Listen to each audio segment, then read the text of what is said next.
بسم اللہ الرحمن الرحیم۔ آج کی اس ویڈیو میں آپ کے سامنے سورۃ الاحزاب کی آیت نمبر 6، آیت نمبر 6 اس کا ترجمہ اور اس کی تفسیر بیان کروں گا۔ تو اللہ تعالیٰ سے دعا ہے کہ اللہ تعالیٰ مجھے صحیح معنی میں جس طرح بیان کرنے کا حق ہے اس طرح بیان کرنے کی توفیق عطا فرمائے اور اپنی بارگاہ میں قبول فرمائے۔ تو اس کا ترجمہ اس تفسیر شروع کرنے سے پہلے میں آپ کو تھوڑا سا پس منظر سمجھانا چاہوں گا کہ زمانہ جاہلیت میں ایک رسم تھی، ایک رواج تھا کہ اگر کوئی شخص کسی کو اپنی گود میں لے لیتا تھا، یعنی اپنا بیٹا بنا لیتا ہے، جس کو لیپ پالک بیٹا کہا جاتا ہے، تو زمانہ جاہلیت کے دستور کے مطابق یہ سمجھا جاتا تھا کہ اب یہ اس کا حقیقی بیٹا بن گیا ہے، اور جس نے اس کو گود میں لیا ہے اس بچے کو، وہ اس کا حقیقی باپ ہے۔ لہٰذا اگر وہ باپ مر جاتا تھا تو اس کے مرنے کے بعد اس منہ بولے بیٹے کو، لیپ پالک کو، اس کی وراثت میں حصہ بھی ملتا تھا، اور اس کی جو پہلے سے بیٹیاں ہوتی تھیں تو وہ اس کی بہنیں لگتی تھیں، اور اس سے وہ نکاح وغیرہ کرنا ان چیزوں کو بھی صحیح نہیں سمجھتے تھے۔ اور ایک اور بات یہ تھی کہ اس لے پالک کی، اس گود لے ہوئے بیٹے کی نسبی نسبت وہ اس شخص کی طرف بھی کرتے تھے جس نے اس کو گود میں لیا ہوتا تھا، جو اس کا حقیقی باپ نہیں ہوتا تھا۔ تو یہ ساری چیزیں غلط تھیں، جو جاہلیت کی چیزیں تھیں،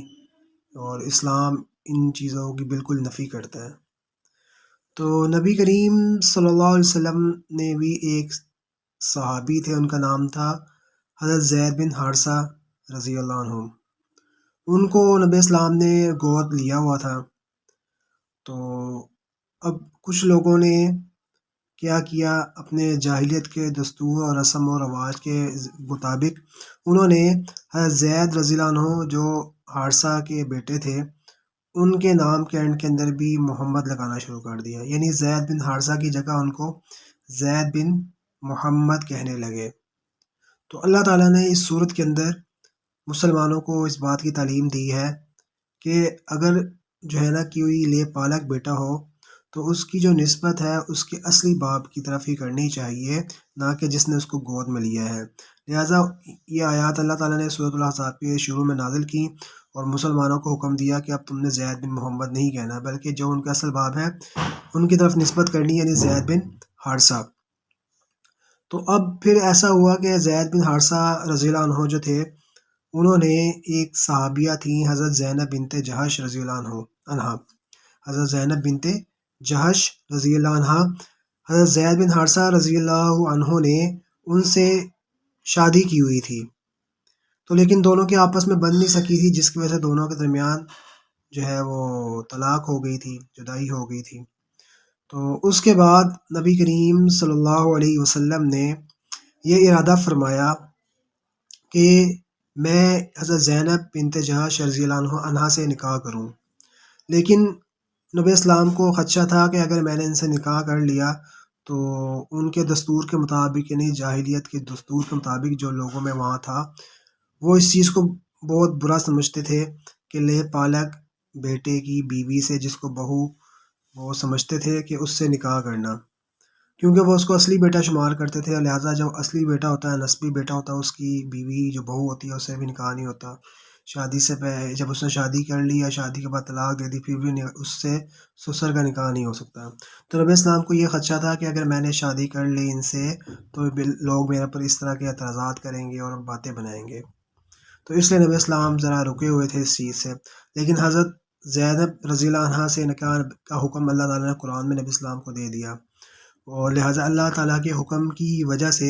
نبی کریم صلی اللہ علیہ وسلم نے حضرت زینب رضی اللہ عنہ سے نکاح کر لیا۔ پھر اس کے بعد وہی ہوا جس کا نبی اسلام کو ڈر تھا،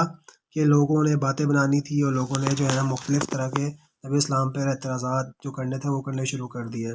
تو لہٰذا اللہ تعالیٰ نے سورۃ الاحزاب کی آیت نازل فرما دی، اعوذ باللہ من الشیطان الرجیم، ادعوہم لیابائہم، کہ جو یہ لے پالک بیٹے ہیں تم ان کو ان کے باپوں کے نام سے پکارو، اور جو ہے نا کیا بتا دیا اللہ تعالیٰ نے کہ یہ اصل میں بیٹے نہیں ہوتے، اور لہٰذا جب بیٹے نہیں ہیں تو ان کی جو بیوی ہوگی وہ اصلی بہو نہیں ہے، لہٰذا اگر اس نے طلاق دے دیا تو اس کے بعد اس سے شادی ہو سکتی ہے، ٹھیک ہے۔ اور دوسری بات یہ بتا دی کہ وراثت بھی نہیں چلے گی، جو لے پالک بیٹا ہوتا ہے اس کو وراثت میں اس کا حق نہیں ہوتا اسلام میں۔ تو یہ جو ہے نا سورۃ الاحزاب کے شروع میں اللہ تعالیٰ نے یہ ہمیں باتیں بتائیں اور اس کی ہمیں تعلیم دی۔ پھر آیت نمبر 6 جس کا میں نے اس ویڈیو کے شروع میں آپ کے سامنے ذکر کیا، اب اس کی طرف آتے ہیں۔ اس میں کیا ہے، اللہ تعالیٰ فرماتے ہیں اعوذ باللہ من الشیطان الرجیم النبی اولی بالمؤمنین من انفسہم وازواجہ امہاتہم۔ ترجمہ یہ ہے کہ النبی، یہاں پہ النبی سے مراد ہمارے پیارے نبی حضرت محمد مصطفیٰ صلی اللہ علیہ وسلم ہے، کہ اللہ فرما رہے ہیں کہ نبی اولا بالمؤمنین، وہ مومنین کے نزدیک یا مومنوں کے زیادہ حقدار ہیں، مومنوں کے زیادہ قریب ہیں، کس چیز سے؟ من انفسہم، ان کی اپنی جانوں سے، یعنی جو مومنین کی جانیں ہیں ان کی جانوں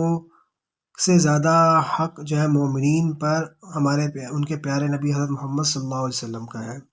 دیکھیں جی، اس کو سمجھنے کے لیے بات پہلے سمجھیں کہ ہر انسان کو اپنی جان عزیز ہوتی ہے، ہر انسان کو اپنی جان بہت پیاری ہوتی ہے، حتیٰ کہ اگر کوئی انسان کی جان کو نقصان پہنچانے لگے یا اس کو مارنے لگے یا اس کو زخمی کرنے لگے یا کسی طرح کا بھی نقصان پہنچانے کے در پہ ہو جائے تو انسان اپنی حفاظت کرتا ہے، اور اپنی حفاظت کے لیے اس کو جو کچھ کر سکتا ہے وہ کرتا ہے۔ لیکن یہاں پہ اللہ تعالیٰ فرما رہے ہیں کہ مومنین پر جو ہے نا، اور مومنین کے نزدیک نبی علیہ السلام کی جو ذات ہے وہ اپنی جانوں سے زیادہ عزیز ہوتی ہے، یا اپنی جانوں سے زیادہ عزیز ہونی چاہیے۔ اس بات کی اللہ تعالیٰ اس میں ہمیں تعلیم دے رہے ہیں۔ کیونکہ ہمارے پیارے نبی حضرت محمد صلی اللہ علیہ وسلم جو ہے وہ ہم سب کے امت محمدیہ کے وہ روحانی باپ ہیں، ہمارے نسبی باپ تو نہیں ہیں، لیکن وہ کیا ہے، ہمارے روحانی باپ ہیں۔ کس طرح ہمارے روحانی باپ ہیں کہ وہ ہمارے آخری نبی ہیں، انہوں نے ہمیں جو ہے دنیا اور آخرت میں دونوں کی کامیابی کی تعلیم دی ہے، اور بتایا ہے کہ دنیا میں اچھائی کا رستہ کون سا ہے، برائی کا رستہ کون سا ہے، خیر کا رستہ کون سا ہے، شر کا رستہ کون سا ہے، کس راستے پہ تمہارا فائدہ ہے اور کس راستے پہ چلنے پہ تمہارا نقصان ہے۔ تو نبی اسلام اس لحاظ سے ہمارے روحانی باپ ہیں کہ انہوں نے ہمیں اپنے دنیا اور آخرت کے فائدے نقصان کا بتایا، اس کی تعلیم دی ہے، اور بتایا کہ آخرت کی زندگی وہ ہمیشہ کی زندگی ہے، اور یہ دنیا کی زندگی آخرت کی زندگی کے مقابلے میں کچھ نہیں ہے، اور یہ دنیا کی زندگی ایک عارضی زندگی ہے، دھوکہ ہے۔ تو اللہ تعالیٰ کے رسول نے ہمیں یہ ساری تعلیمات دی ہیں اور بتایا کہ آخرت کے لیے ہمیں فکر کرنی چاہیے، اس کے لیے ہمیں تیاری کرنی چاہیے۔ تو لہٰذا نبی اسلام اس لحاظ سے اپنی امت کے لیے کیا ہے، روحانی باپ ہے۔ باپ کا کام کیا ہوتا ہے؟ جو اصلی باپ ہوتا ہے، نسبی باپ ہوتا ہے، کہ وہ اپنی اولاد کو نقصان سے بچاتا ہے، اپنی اولاد کو نقصان سے بچاتا ہے۔ ہمارے ایک پیارے نبی کریم صلی اللہ علیہ وسلم جو ہے وہ بھی چاہتے تھے کہ اپنی امت کو نقصان سے بچائیں، اور اس کو ہمارے پیارے نبی حضرت محمد صلی اللہ علیہ وسلم نے اپنی امت کے سامنے خیر اور شر دونوں راستے بیان فرما دیے ہیں کہ بھئی یہ تمہارے سامنے خیر کا رستہ ہے اور یہ تمہارے سامنے شر کا رستہ ہے، اب تمہارے اختیار ہے کہ تم کون سا رستہ اختیار کرتے ہو، لیکن خیر کا رستہ اختیار کرو تو اس میں تمہیں جو ہے وہ کامیابی ملے گی۔ تو کیونکہ نبی کریم صلی اللہ علیہ وسلم نے ہمیں اصل کامیابی بتائی ہے اور اس کی تعلیمات دی ہیں، اس لیے نبی اسلام ہمارے امت محمدیہ کے روحانی باپ ہیں۔ اور اس کے بعد فرمایا وَأَزْوَاجُهُ أُمَّهَاتُهُمْ، وَأَزْوَاجُهُ أُمَّهَاتُهُمْ، کہ جی اس کے بعد فرمایا کہ وَأَزْوَاجُهُ أُمَّهَاتُهُمْ، کہ نبی علیہ السلام کو اللہ تعالیٰ ہمیں تعلیم دے رہے ہیں کہ جو نبی اسلام کی ازواج ہیں، یعنی آپ کی بیویاں ہیں، امہاتہم مومنین کی مائیں ہیں، وہ ہماری کیا ہے، مائیں ہیں۔ اس لیے ہمارے لیے حکم ہے اور ہم ایسے ہی کرتے ہیں کہ جب بھی نبی اسلام کی کسی بھی زوجہ محترمہ کا نام لیتے ہیں تو ہم ساتھ کہتے ہیں امہات المؤمنین یا ام المؤمنین، ٹھیک ہے۔ تو کیوں کہتے ہیں کہ کیونکہ قرآن مجید میں اللہ تعالیٰ نے جو ہے ہمیں اس بات کا جو ہے اس بات کی تعلیم دی ہے۔ اللہ تعالیٰ خود فرما رہے ہیں وَأَزْوَاجُهُ أُمَّهَاتُهُمْ، کہ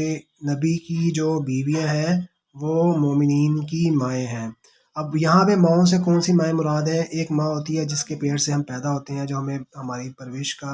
اور ہماری دنیا میں پیدائش کا سبب بنتی ہے، ایک وہ ماں ہوتی ہے، وہ حقیقی ماں ہوتی ہے۔ وہ ایسی ماں ہوتی ہے کہ اس سے اسلام میں جو ہے نا وہ کیا ہے کہ اس سے پردے کا حکم بھی نہیں ہے، اس سے شادی بھی نہیں ہو سکتی، اور اس کو جو ہے نا ہماری اس میں ہماری یعنی کہ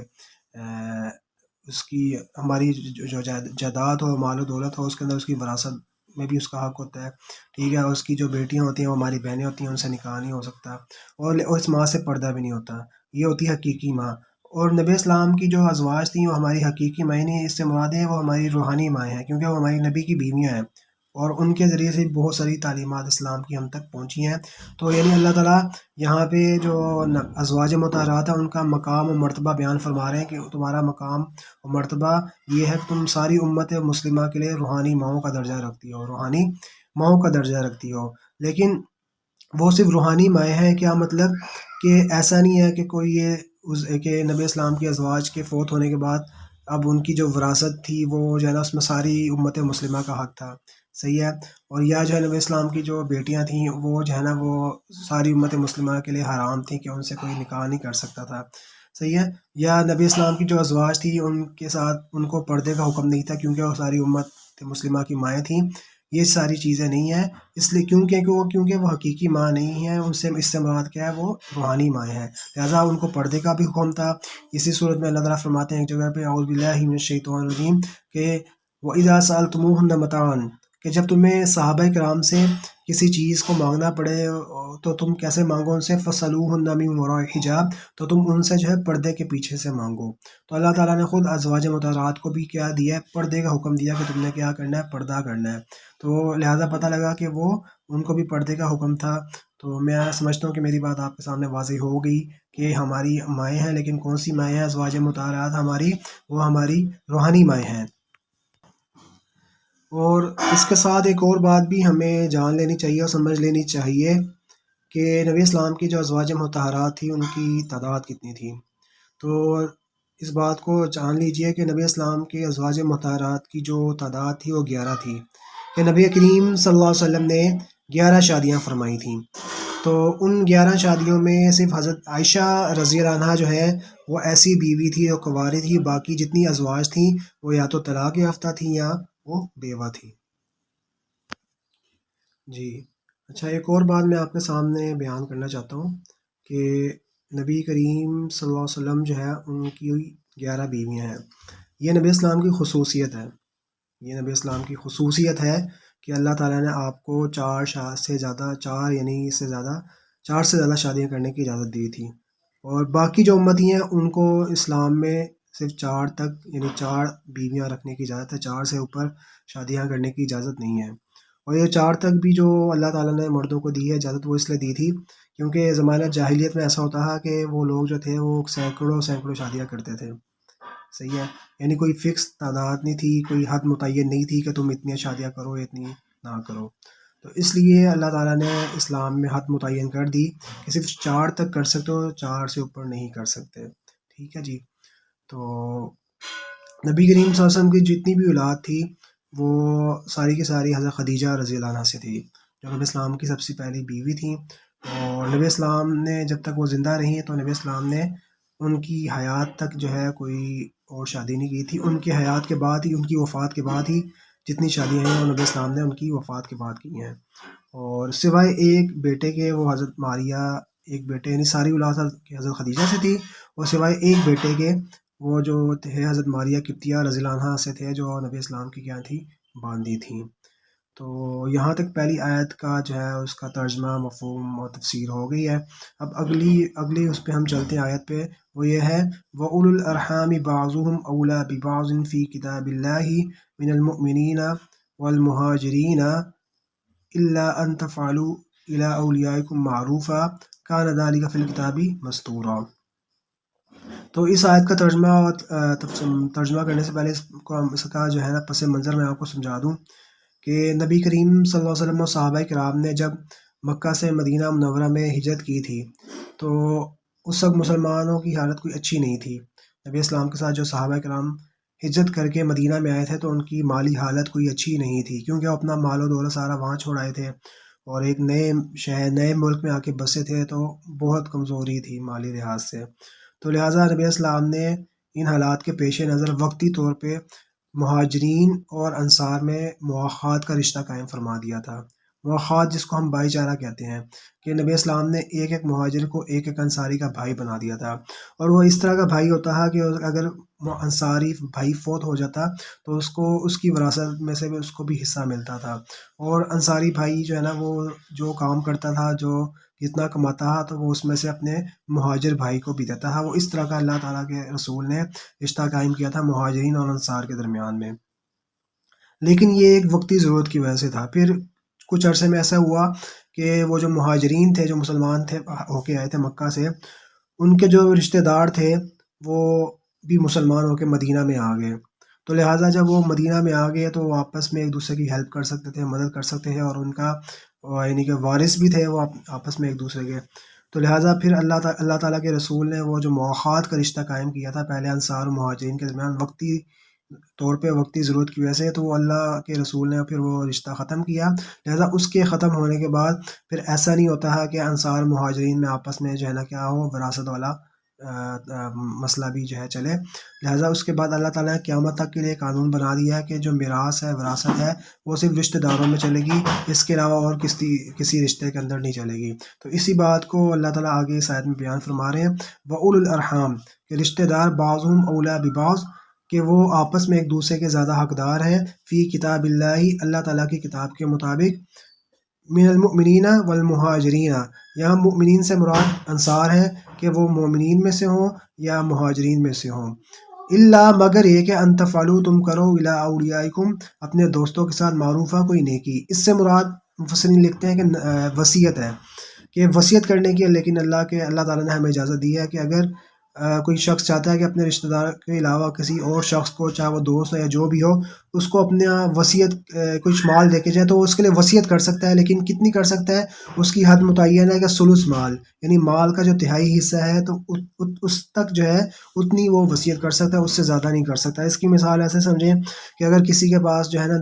مرنے کے ٹائم اس کے پاس 30 لاکھ روپے ہیں، تو 10 لاکھ روپے کیا بنے گا؟ اس میں سے تہائی مال بنے گا اس کے ٹوٹل مال کا، کل مال کا۔ لہٰذا اگر کوئی شخص وصیت کرنا چاہتا ہے اور کسی کو دینا چاہتا ہے، اپنے رشتہ داروں کے علاوہ کسی کو کوئی مال وغیرہ دینا چاہتا ہے، تو وہ تہائی مال تک، یعنی 10 لاکھ کے اندر تک وصیت کر سکتا ہے، اس سے اوپر نہیں کر سکتا۔ تو یہ اس آیت سے مراد ہے۔ آگے اللہ فرماتے ہیں کان ذالک فی الکتاب مستورا، کہ یہ جو بات، یہ قانون میں نے تمہارے سامنے بیان کیا ہے کہ وراثت کس کو ملے گی، تو یہ بات کتاب میں بھی لکھی ہوئی ہے، یعنی قرآن مجید میں لکھی ہوئی ہے اور لوح محفوظ میں لکھی ہے، اور قیامت تک کے لیے اللہ تعالیٰ نے یہ بات لکھ دی ہے۔ اب اس کو چینج نہیں کیا جا سکتا کہ اب دوبارہ جو ہے کوئی ایسا بھائی چارے کا رشتہ قائم کیا جائے کہ وہی وراثت بھی اس میں چلے، اب ایسا نہیں ہو سکتا، بلکہ وراثت ہمیشہ ہمیشہ کے لیے رشتہ داروں میں ہی چلے گی، اس کے علاوہ کسی اور میں یہ جو ہے مسئلہ نہیں چلے گا۔ تو یہ آیت کا ترجمہ تھا، مفہوم تھا، تفسیر تھی۔ تو امید ہے کہ آپ لوگوں کو بھی انشاءاللہ سمجھ آیا ہوگا۔ تو اللہ تعالیٰ سے دعا ہے کہ اللہ تعالیٰ اس کو قبول فرمائے، اور جو کمی کوتاہی رہ گئی ہے اس میں ہمیں معاف فرمائے۔